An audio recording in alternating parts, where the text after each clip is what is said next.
Welcome to the Philos Project podcast. I'm your host, Dominique Hoffman, and this week I speak with my former colleague, a friend, Hadeel Oueis, who is now a fellow at the Center for Peace Communications. We discuss the recent and surprising news coming out of Syria that HTS rebel forces have seized control of Aleppo and surrounding territory from the Assad government and their Russian and Iranian-backed militias. So, why now? The Syrian civil war has been quiet for many years up until this point, but Israel's war with Hezbollah in Lebanon has drawn Hezbollah forces in Syria, back to Lebanon, creating the perfect power vacuum for HTS forces to move in and gain control of Aleppo and surrounding territory.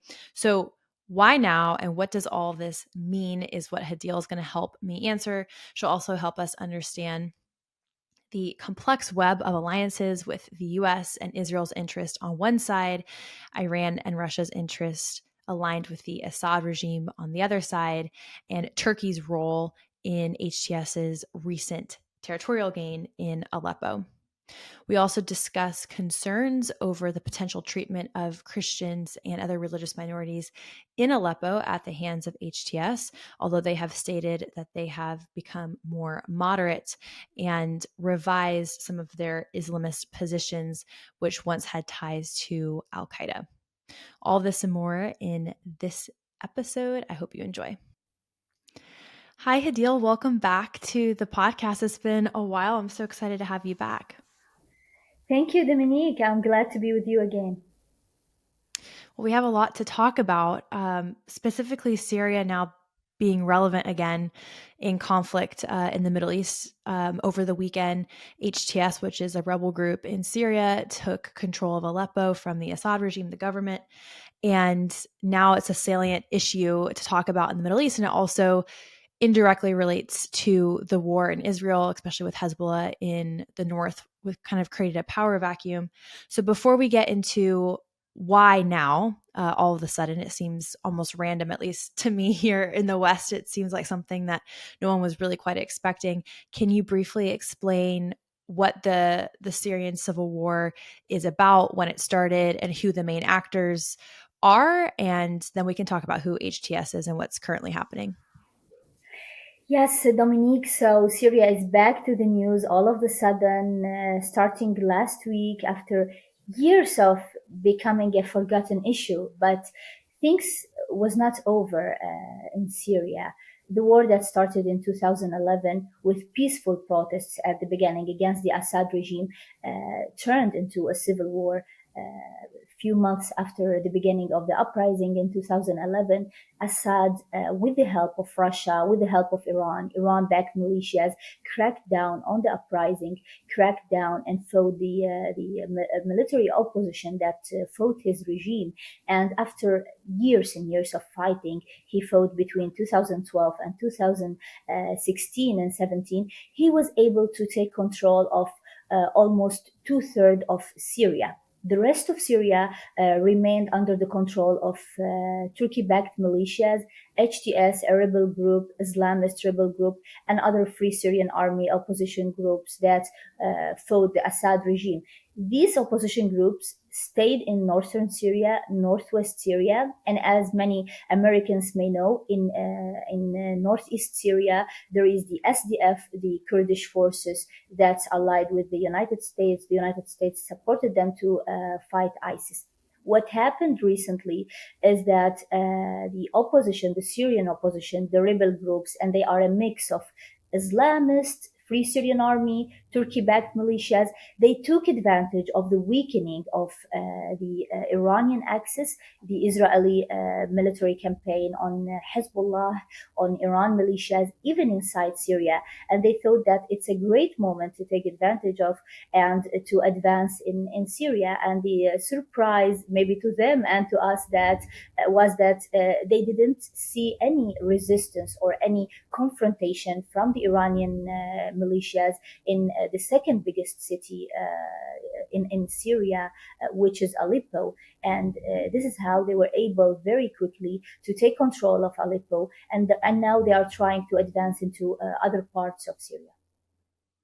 Hmm. So I just want to highlight for our audience, since we talk about Israel and Israel's campaign against Hezbollah a lot, and you just touched on it. So the fighting with Hezbollah in Lebanon created a need for Hezbollah forces from Syria to come fill those roles in Lebanon, which then created a power vacuum. Would that be accurate to say?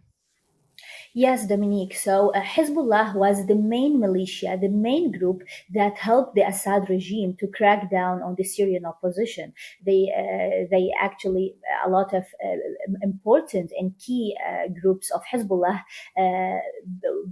stationed themselves for the last few years in Syria to help the Assad regime. But of course, after the Israeli campaign against them, many of them moved back to Lebanon. And not only Hezbollah militia, but also other Yemeni, other Iraqi Shia militias that are backed by Iran. They were in Syria helping the Assad regime, but at some moment they felt that Syria is not an urgent front to stay in while Israel was attacking them all over the place, and Israel was attacking them inside Syria as well, because Syria is the only country where the regime, the official government, aids the Iranian militias. They give them cities to control, like Aleppo, the second largest city in Syria, was under the control of Iran, not the Syrian government even. They give them airports, they give them big military bases. Syria turned into a big military base for Iran and Russia as well, of course.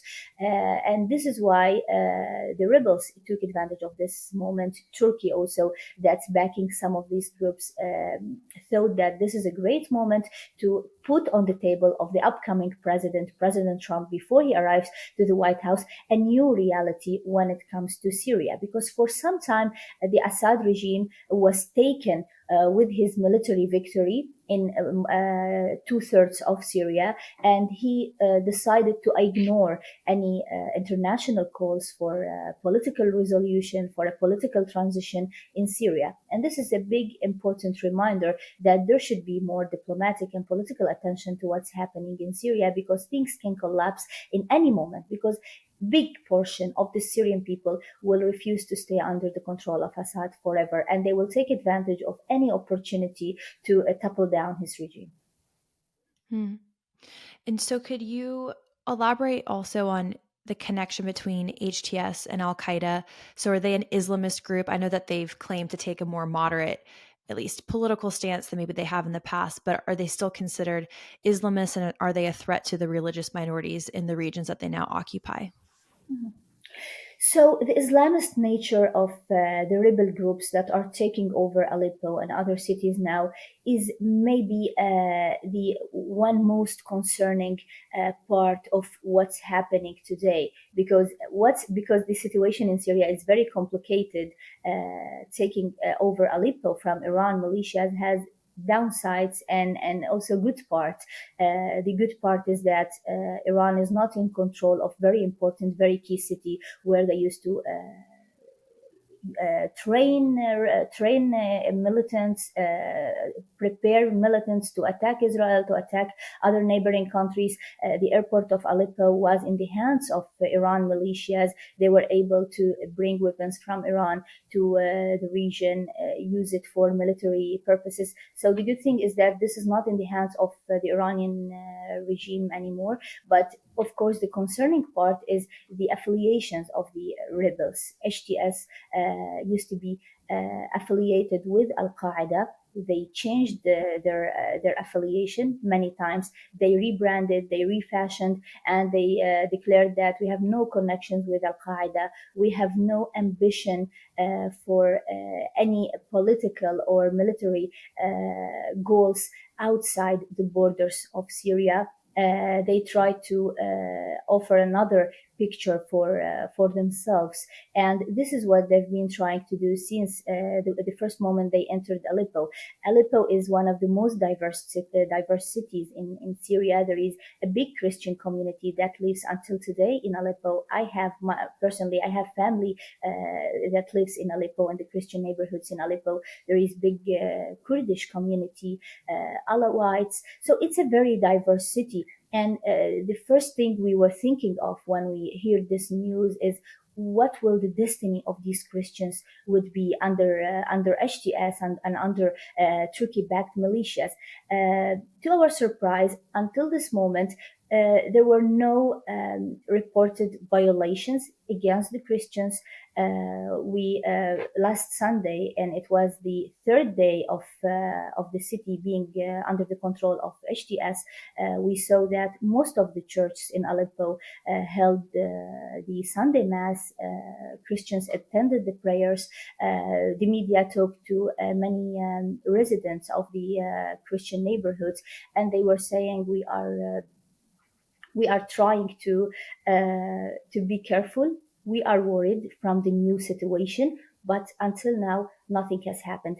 It's obvious that the HTS and the rebel groups are trying to be pragmatic with the Christians, are trying to prevent any violations against the Christians. We saw a video that circulated a lot in the West for the rebel groups capturing a Kurdish woman, putting her in a truck, and the rebel groups came out and say that, well, this is a PKK, this is a Kurdish fighter, and this is why she was captured. Of course, this treatment for women, even if she was a fighter, is not accepted. So it's very important that we keep watching and keep hoping that HTS will respect the diversity of Aleppo, will keep the situation as it is in Aleppo, because otherwise it's going to be a disaster for the Christian, for the other minorities in Aleppo, if HTS decided to rule the city in a Taliban or Al-Qaeda style. Hopefully, this is not going to happen until today. I don't see anything concerning. I personally spoke to a family in Aleppo, and I'm from a Christian family in Syria. And I was told that yes, we are worried from the new situation, but until today, we don't see any violation against the Christian community. But it's yet to be seen. Is it just a part of a PR propaganda campaign that HTS is trying to launch, or it's going to be the new normal for the HTS and the way they govern the country? Hmm. And can you help us understand what HTS's objective and what their goal is? I think we could say that the current government is a failed government, and so there really isn't a political process to then bring reform to the current status quo in Syria. So are they seeking to establish an autonomous region and govern that region to then rival the Assad regime, or have they not stated their goals publicly yet? They're actually speaking about their goals publicly. And today I interviewed two leaders from the HTS for the Arabic media, and I was asking them the same question. They were saying that for a long time the Assad regime ignored the political resolution to make transition and make change in Syria, because the Assad regime thought that he won militarily, so he doesn't need to make any compromises to the Syrian opposition. So they decided that the only way to pressure Assad and bring him to the negotiation table is to make him lose on the ground again. So they are saying that we are just a military group. We are not a political group, but we are affiliated with the Syrian political opposition abroad. Yesterday, we saw a speech from Riyad Hijab. Riyad Hijab is a Syrian politician who descended from the Assad regime, and he is with the Syrian opposition right now. They are calling for a political transition in Syria based on real elections that can be watched by the international community, and they are saying we're going to accept the outcome of this elections. Of course, some people who are affiliated with HTS are going to be candidates for decision making in Syria in the future. But they are saying for now, all we want is to make Assad lose on the ground so he can come to the negotiation tables. They are insisting that we don't have any ambitions to Islamist ambition, any goals that are outside of the Syrian borders. But they are insisting as well that the Iranian militias should leave Syria. Syria should not be in any way a military base that aids Iran and its ambition to attack Israel or attack any other country in the region. Hmm.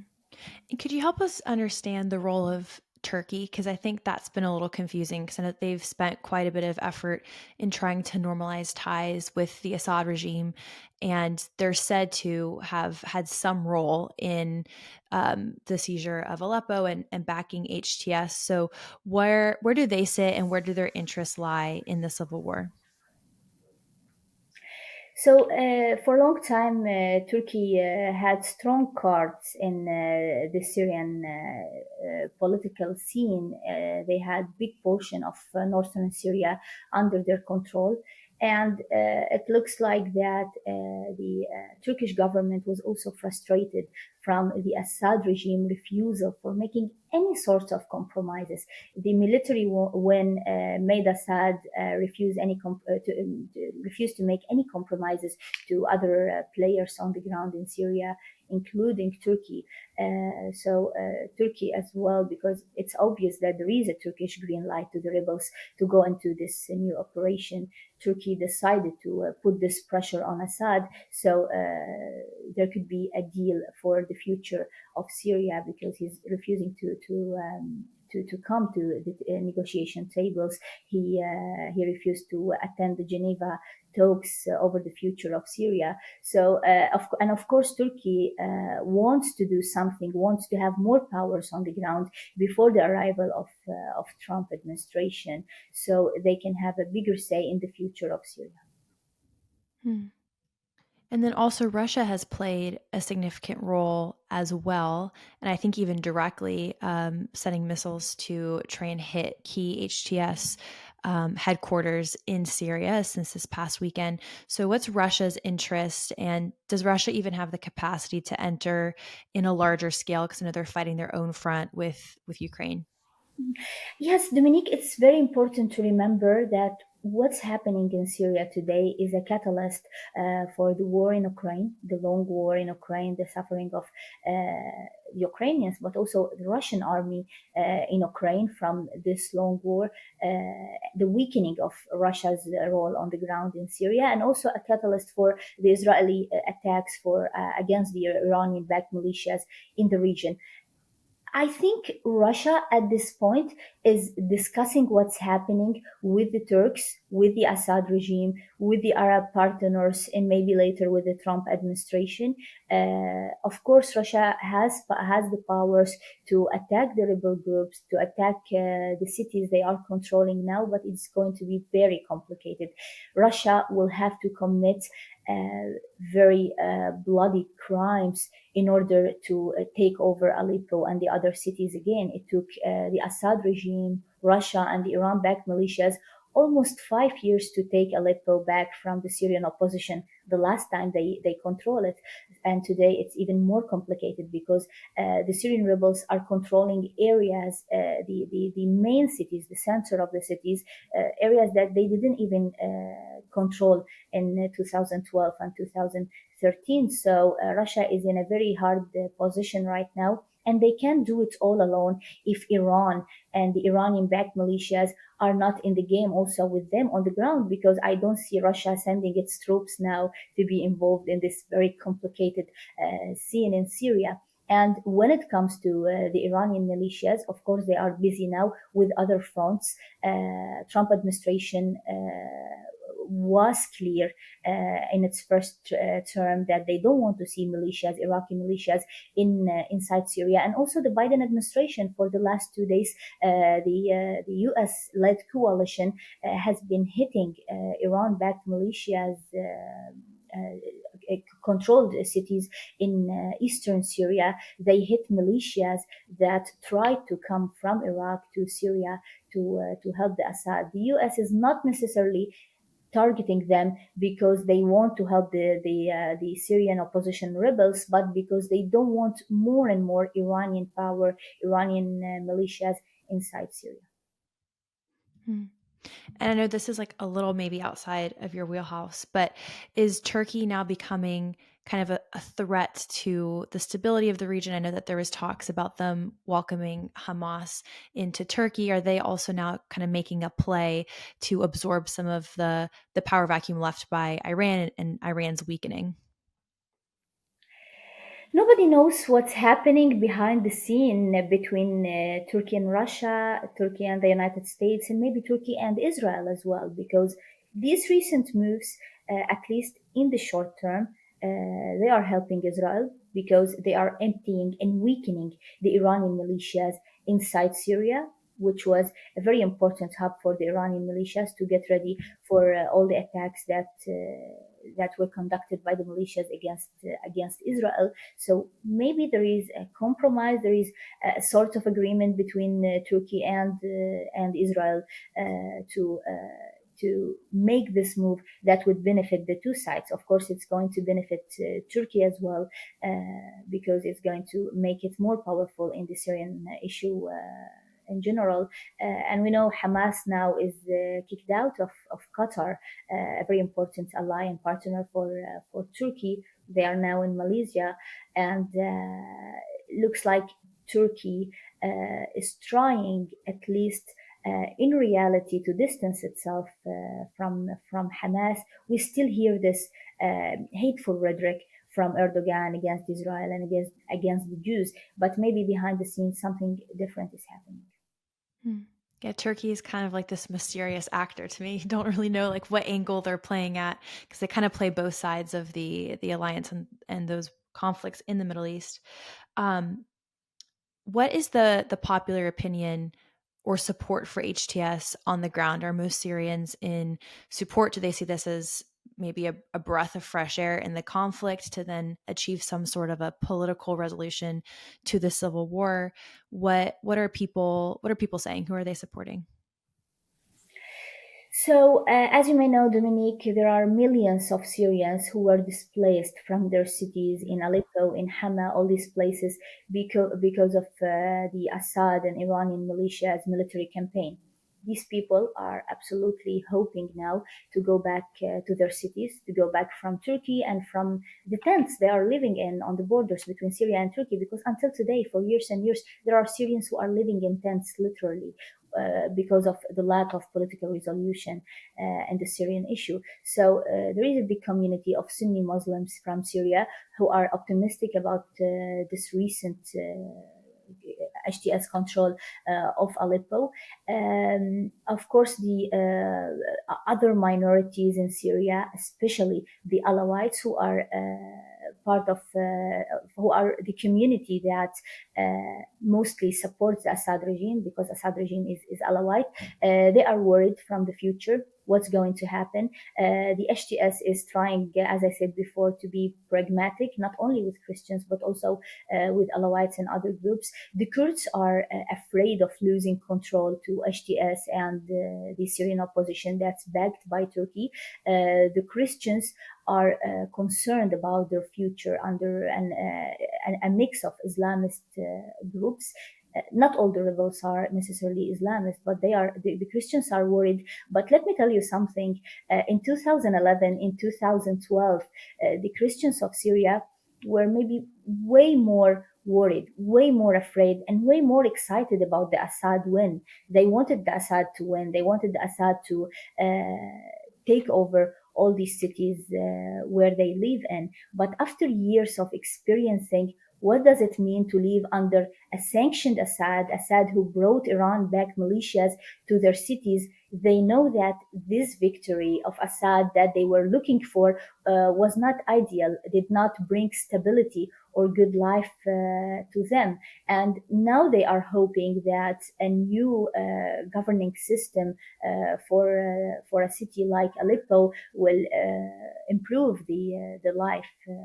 Especially when it comes to services. Like for years and years, the people of Aleppo lived without electricity or water services. Electricity is only available for almost 2 hours in Aleppo. And the first thing the Syrian opposition did when they came to Aleppo, they turned off the power from the defense institutes, and they gave the residents 16 hours of electricity at their houses, which made the people optimistic about this. The Syrians think that the Assad regime is because of his affiliation with Iran, because of the massacres he committed against the Syrian people, and because of the sanctions that he is subjected to. They know now that Syria will not be in a good position economic wise under this regime. So they are looking for any hope that would change the situation, and hopefully it's not going to change for worse. Hmm. Well, I hope, and we'll continue to follow the developments because, as you mentioned, it almost seems quite random that it erupted, but it was a moment with the war happening in Israel and then with Russia being distracted with Ukraine for these rebel groups to expand their territorial stronghold. And we'll continue to follow the story. So thank you so much, Hadeel. Where can the audience follow you so they can get updates about what's happening in Syria and all the other projects that you work on? Yes, Dominique, they can follow me at Hadeel Oueis in Twitter, and they can also follow Center for Peace Communications, where I am a fellow at, and I'm editor in chief for Jusur News, that is affiliated with the CPC, where we are in the ground in Syria, in Gaza, in Lebanon, in Iraq, in the entire region, to bring to the Arab audience and the American audience as well a new perspective about what's happening in the Middle East. Well, thank you so much. And I'll put a link to both of those in the description box below. Thank you so much, Hadeel. Thank you, Dominique. Thank you so much for tuning into today's episode of the Philos Project podcast. I encourage you to follow Hadeel. I will link everything that she mentioned in the description box below. If you would like to learn more about Syria before and after the civil war, I encourage you to check out our course on Pathfinder. It's completely free. I will put the link in the description box below for that as well. The Philos Project is a nonprofit, so if you feel so led to give to educational offerings such as this podcast, I will also leave a giving link in the description box down below. Lots of links. Thank you so much for tuning in to today's episode, and I will see you soon. Bye.